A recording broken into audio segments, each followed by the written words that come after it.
Jonah's call to Nineveh, a biblical narrative. The word of the Lord came to a prophet saying, "Arise, go to the great city of Nineveh, and cry out against it, for their wickedness has come up before me." But instead of obeying, the prophet rose to flee in the opposite direction.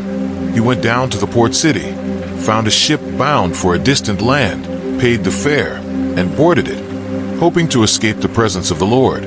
As the ship sailed, the Lord sent a great wind upon the sea, and a violent storm arose, so that the vessel threatened to break apart. The sailors were afraid.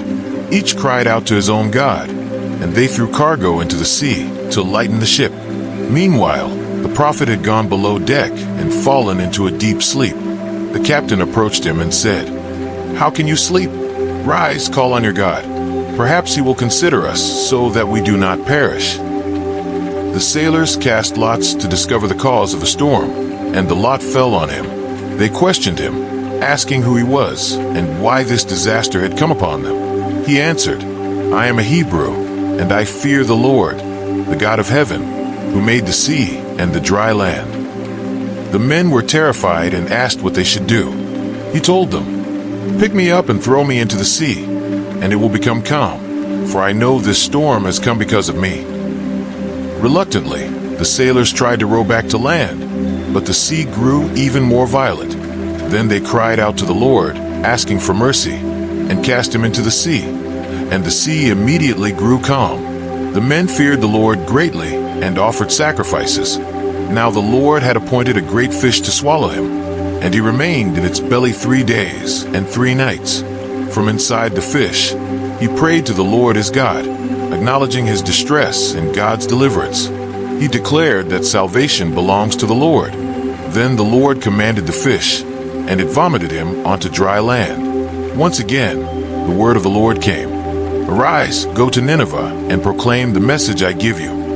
This time he obeyed. He entered the vast city and proclaimed, 40 days more, and Nineveh shall be overthrown." The people believed God. They declared a fast and put on sackcloth, from the greatest to the least. Even the king humbled himself, sat in ashes, and called for repentance, urging everyone to turn from evil and violence.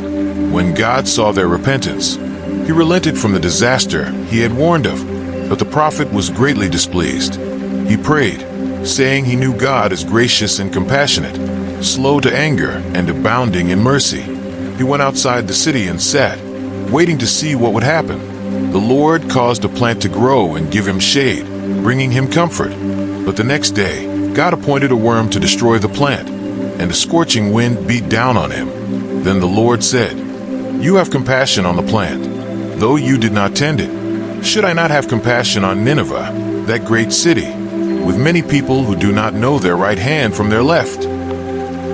And the story ends with that question, revealing the heart of God toward mercy.